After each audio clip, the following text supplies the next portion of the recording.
अभी हम लोग रामेश्वरम से 130 किलोमीटर और यहाँ से मदुरई जो है 50 किलोमीटर है और बीच में है अभी यहाँ पे एक दुकान पे हम लोग रुके नारियल पानी के लिए। और संजोग ये है कि आज ही इनका दुकान ओपन हुआ है, आज ही। और हम लोग नारियल पानी इसमें पाइप डाल के पीते हैं, तो इनके पास पाइप स्ट्रॉ जो है वो नहीं है। और हम सोचते हैं कि साउथ में जो है वो नारियल पानी सस्ता मिलता होगा, तो ऐसा कुछ नहीं है। 50 रुपीज़ पर पीस, और इस रेट में तो हमारे बिहार में भी यहाँ से नारियल पानी चला जाता है और ट्रक से। What is your name? Anthony. Anthony. What is the price of this नारियल पानी? नारियल पानी है। What is the price? ओ सरप्राइज हो, अंदर को ठंडा होता है।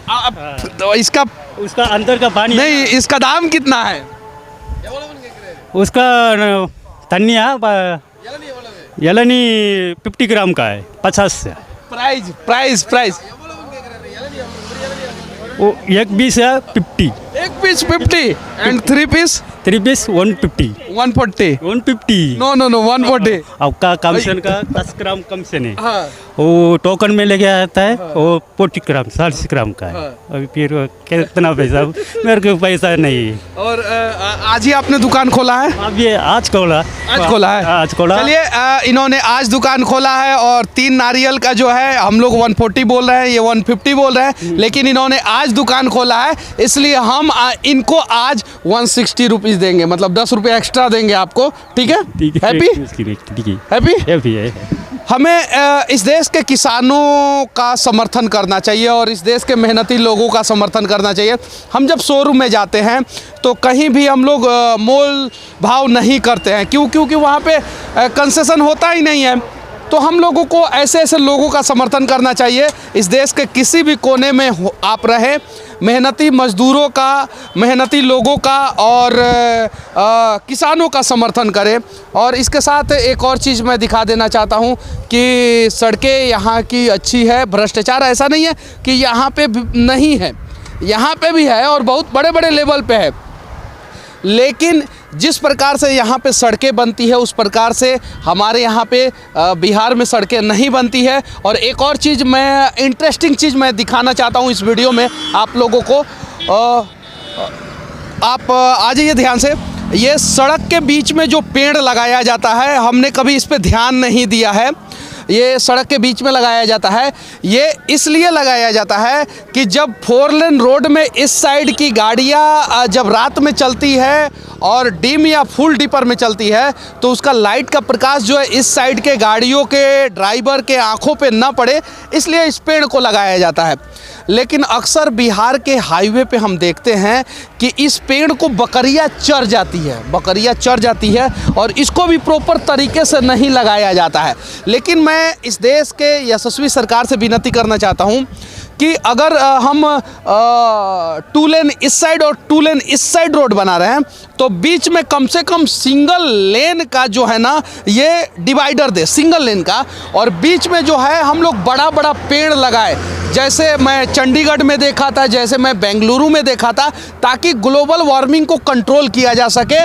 और साथ में जो है इस रोड के उस साइड भी और इस रोड के इस साइड भी बड़ा बड़ा पेड़ लगाया जाए। चूँकि क्या होता है कि ये डामर का रोड होता है, अलकतरा का अलकतरा का बिटुमिन का रोड होता है और इस रोड के वजह से टेम्परेचर बढ़ जाता है आसपास के एरिया में जहाँ भी 4 लेन रोड बनता है। तो ये भी एक इंटरेस्टिंग जानकारी है और इस पे सरकार को ध्यान देना चाहिए और इस पे भी कुछ करना चाहिए। बाकी जितने भी इस देश के किसान हैं, जितने भी मेहनती लोग हैं, उनका हमें खुल के समर्थन करना चाहिए, सपोर्ट करना चाहिए। अभी इनके पास स्ट्रॉ नहीं है, हम लोग बहुत प्यार से ये नारियल पानी हमें पिलाएंगे आज और बहुत प्यार से। ये हमारी भाषाओं को नहीं समझ पाए हैं और हम भी इनकी भाषा को नहीं समझ रहे हैं उतने अच्छे से। लेकिन ये कितना ml है? वो 1 लीटर का है। 1 लीटर का? और 1 लीटर मतलब कि 150 नहीं है, वन। ये कितना? 1 catch. And how many coconut?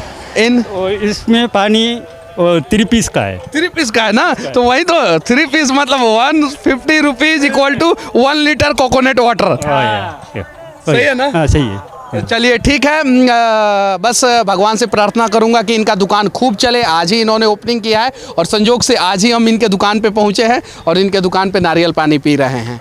बस अच्छा लगे हमारा प्रयास तो आप लोग इस वीडियो को शेयर करना और कमेंट करके अपनी राय को ज़रूर रखना। यूट्यूब पे देख रहे हैं तो चैनल को सब्सक्राइब कर लेना, फेसबुक पे देख रहे हैं तो पेज को फॉलो कर लेना। बाकी इस देश के किसी भी कोने में रहेंगे। एक नया अभी को चीज़ है, हाँ। इसमें वो पानी वो कोकोनट का पानी इसमें डाल के वो थोड़ा नया वाला है, इसमें अभी नया वाला आदमी को वो देते हैं पैसा। अभी हम लोग रामेश्वरम से आ रहे थे और ये हमारे गाइड प्लस टैक्सी ड्राइवर दोनों हैं और इन्हें हिंदी थोड़ा कम समझ में आता है, थोड़ा समझ में आता है। इनका जो चार्ज हुआ वहाँ से आने का उसमें हम लोग 300 रुपया एक्स्ट्रा इन्हें दे दिए क्योंकि इन्होंने रास्ते में हमारी बहुत मदद की थी और वो 300 रुपया में इनके चेहरे पे एक मुस्कान, खुशी हमने देखा।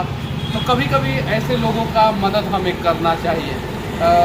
ये यहाँ तमिलनाडु से हैं और मैं बिहार से हूँ, लेकिन बोथ आर इंडियन या ना, तो इसलिए हमने इन्हें मदद करने का प्रयास किया। और जब हमने 300 रुपये एक्स्ट्रा दिया ना तो इनके चेहरे का खुशी देख के मुझे लगा कि छोटी छोटी प्रयास से और छोटे छोटे मदद से आप जो है किसी के चेहरे पे बड़ी बड़ी खुशियाँ जो है बिखेर सकते हैं। What is your name? R Mohan. नाश्ता हो गया, खाना हो गया। चलिए चल।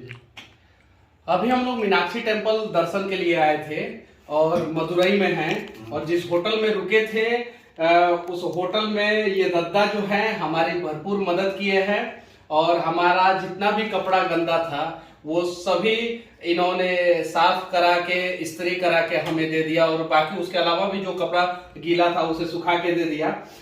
दद्दा जैसे लोग जो है ना हर जगह मिल जाते हैं, ईमानदार होते हैं, हंसने वाले होते हैं, हंसमुख भी हैं और शायद हमारी बात इनको नहीं समझ में आता है क्योंकि इनको हिंदी 0/सन्नाटा कुछ नहीं समझ में आता है। फिर भी बस दादा को हम लोगों ने एक छोटा सा मदद किया है और दादा उससे बहुत खुश है और इस प्रकार के लोगों का मदद करना चाहिए। मेरा मकसद ये नहीं है कि मैं दिखा रहा हूं कि मैं लोगों की मदद कर रहा हूं, मेरा मकसद ये है कि मैं लोगों को ये बता रहा हूं कि ऐसे लोगों का हमेशा मदद करें। दादा ओके ओके दादा को कुछ नहीं समझ में आया फिर भी ओके। चलिए फिर दोबारा हम लोग आएंगे दादा तो आपके पास जरूर आएंगे। Thank you. बाकी इस देश के किसी भी कोने में रहेंगे सीने में सिर्फ और सिर्फ भारत धड़कता है, इसलिए हर वीडियो के आखिरी में सिर्फ एक शब्द कहेंगे, जय हिंद। जय हिंद, जय हिंद। ओके। मदुरई में होटल से रेलवे स्टेशन जाने के दौरान ये अजहर भाई है और ये बिहार से है और ये हमें देख के पहचान गए। इन्हीं का ये दुकान है और मीनाक्षी टेम्पल के सामने जो पश्चिम दरवाज़ा है, वेस्ट गेट जो है वहीं पे है इनका दुकान और अगर आप सिटी से आते हैं तो लेफ्ट साइड में है। बस इनसे मिलके बहुत अच्छा लगा और इन्होंने चाय पे इनवाइट किया तो हम लोगों ने भी सोचा कि चलते हैं। और आप मुझे बताइए कि मदुरई में मीनाक्षी टेम्पल के बगल में आपका दुकान है, किस प्रकार से बिजनेस रहता है यहाँ पे? बिजनेस देख के इधर बहुत अच्छा रहता है। मेन यहाँ दिवाली चलता है, दिवाली का बहुत अच्छा धंधा रहता है और उसके बाद रमजान में थोड़ा बहुत रहता है। मेन यहाँ दिवाली चलता है, मेन दिवाली चलता है जी।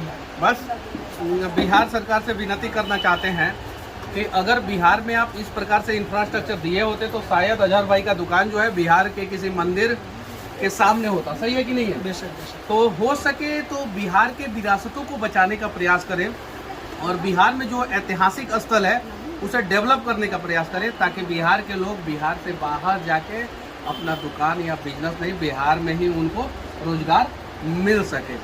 तो बाकी अजहर भाई आपसे मिलकर बहुत अच्छा लगा। होटल से स्टेशन जाने के दौरान अभी हमें एक राजस्थानी भाई मिल गए हैं जो हमें जानते हैं। क्या नाम हुआ आपका? मेरा नाम गोवर्धन विकास है। अच्छा, एक मैं आपसे सवाल पूछना चाहता हूँ, ये बताइए कि आप राजस्थान में भी लोगों को भक्ति करते हुए देखे हैं और यहाँ पे भी लगभग 20 साल से हैं जी।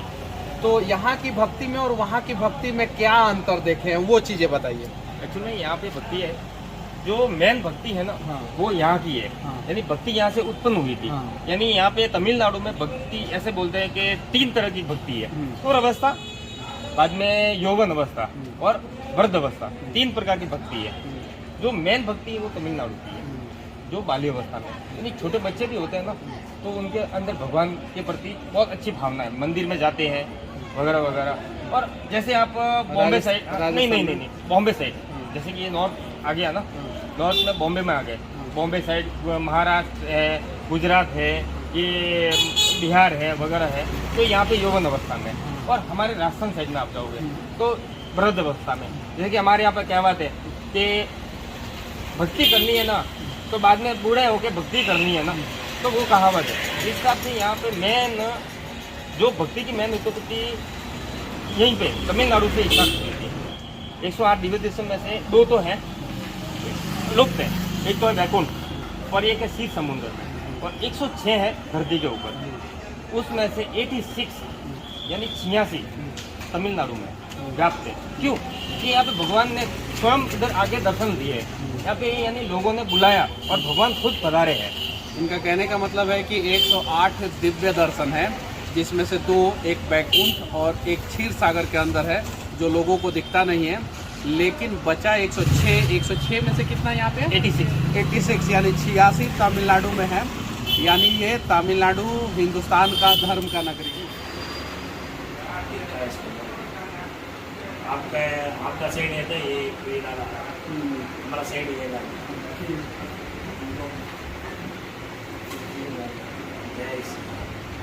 This one? this one we do Shiva also हम लोग पिछले 10 दिन से साउथ में हैं और अभी कुछ दिन और रहने वाले हैं। जहाँ भी गए, जिस होटल में गए, उस होटल में ये चंदन, कुमकुम और विभूति जो भगवान शिव का होता है, वो हर होटल में मिला हमें। भगवान शिव का, शक्ति का, और ये चंदन, मंगल के लिए चंदन है यहाँ पे, शक्ति के लिए यहाँ पे कुमकुम है, और भगवान शिव का भस्म है, और मंदिरों में भी मिलता है। इस प्रकार के संस्कृति और सभ्यता की रक्षा करने की जिम्मेवारी पूरे देश के लोगों की है, लेकिन अभी शायद से उस जिम्मेवारी को साउथ के लोग अच्छे ढंग से निर्वाह कर रहे हैं, और हम नॉर्थ के लोग शायद से थोड़ा सा कमज़ोर पड़े हैं। तो हमारी भी रिस्पॉन्सिबिलिटी बनती है, जितने नॉर्थ साइड में भी होटल हो, उन होटलों में जो है ना इन 3 चीज़ का व्यवस्था होना चाहिए, चंदन, कुमकुम और भस्म का, ताकि सुबह में जब भी लोग निकले तो चंदन लगा के निकले। और यहाँ पे हर होटल में रहता है, हर होटल में, और शक्ति का प्रतीक होता है, शांति का प्रतीक होता है, समृद्धि का प्रतीक होता है। बस, बाकी हमारा ये प्रयास कैसा लगा आप लोग कमेंट करके ज़रूर बताना। Thank you.